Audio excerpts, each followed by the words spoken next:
How you doing, beautiful spirits? How you doing? This is Myra Magnus, Boxing Great. I'm here to talk to you real quick about back here now. About the Lomachenko Rigondeaux fight. I love boxing. I grew up in the gym. I grew up with two uncles who were both Golden Gloves champions, DC, Maryland, Virginia. I've been a fanatic about boxing. I'm just now getting to speaking on this stuff because I've been mostly concentrating my messages on more social and psychological, philosophical, human behavior, things that's going on in the world. But I love boxing. And let me give you my take on the Lomachenko Rigondeaux matchup that's coming up. Let me start with Rigondeaux. I must say, first off, Rigondeaux has the most pound for pound. Rigondeaux, pound for pound, has the most devastating punch in boxing history. Let me repeat that.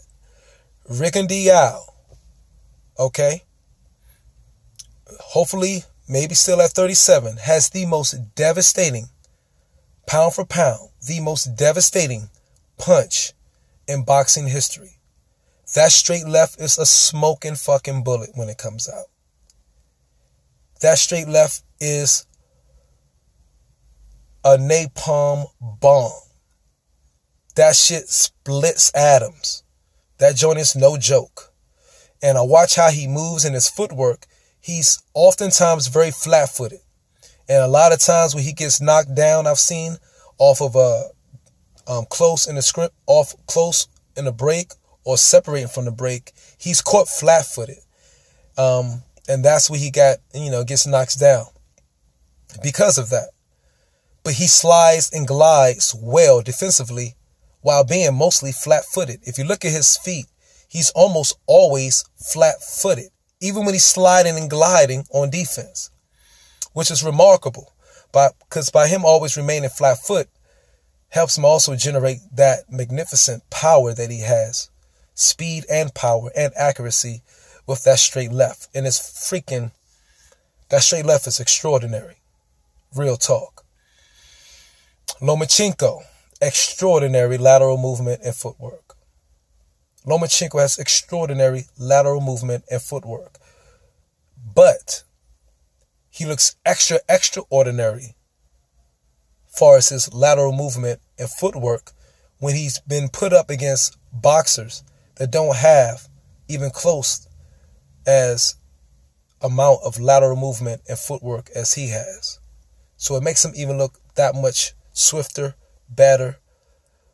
His positioning, his lateral movement looks even more extraordinary when he's facing boxers that doesn't have even close to what he has as far as lateral movement and footwork. And that must be said, being he only has 10 fights. He's very, very quick. His accuracy is marvelous as well. And he's a very intelligent fighter. Rigondeaux, though, just as, if not more intelligent. Explosive. Just tremendously explosive. Without throwing the volume that Lomachenko has, that left is seemed like it's like 4 punches in one. And his lateral movement is great as well. I see he crosses his legs sometimes. He's unorthodox, Rigondeaux, as well as Lomachenko at times because of his lateral movement, how he works the different angles of banging you. But it's a 7-year age difference. Rigondeaux will surely have ring rust. But with all that said, I think Rigondeaux, if this goes 12 rounds and it's close, they will give it to Lomachenko. If Rigondeaux breaks a jaw, I mean, that's what this little Cuban motherfucker does, is break motherfuckers' jaws. My God, did you see Amagasa's face? Damn.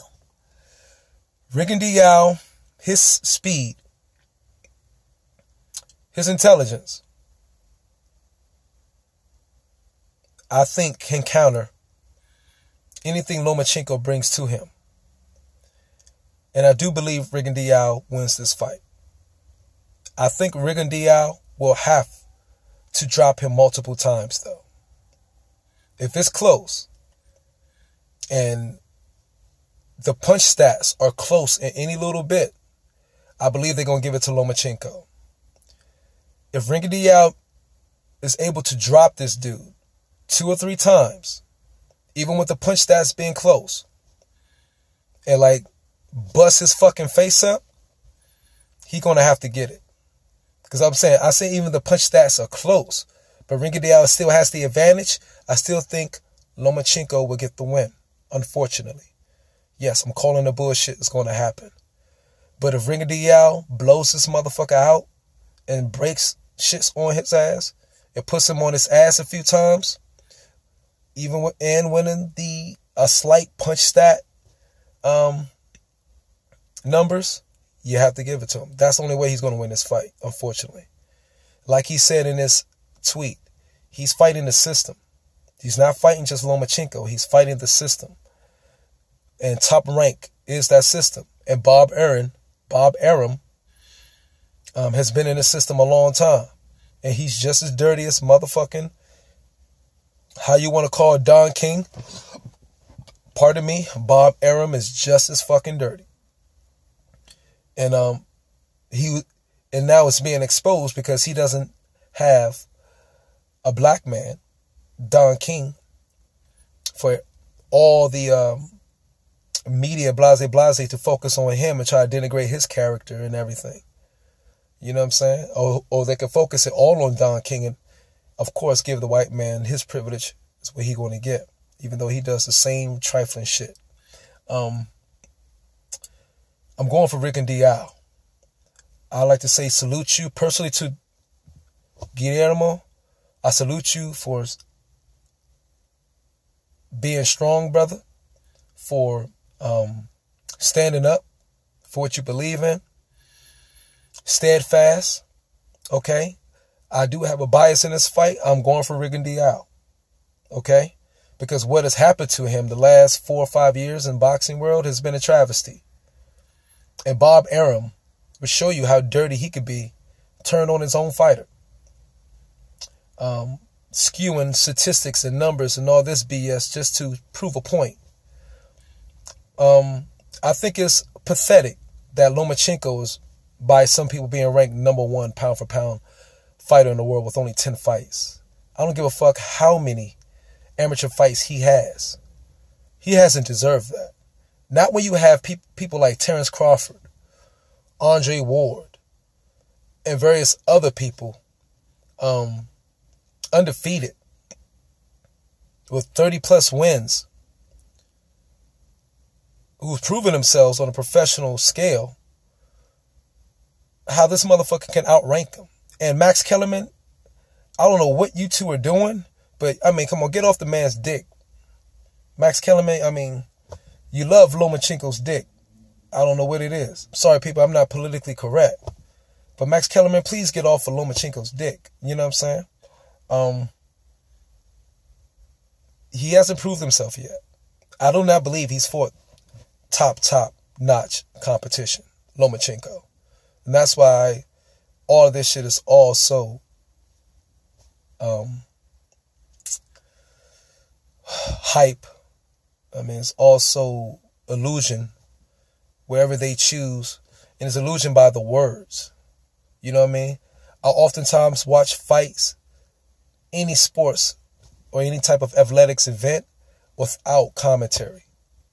Because it's the commentary that also, the word is powerful. And words on certain phonetically balanced words on certain frequencies and tones affect us on neurological patterns and waves.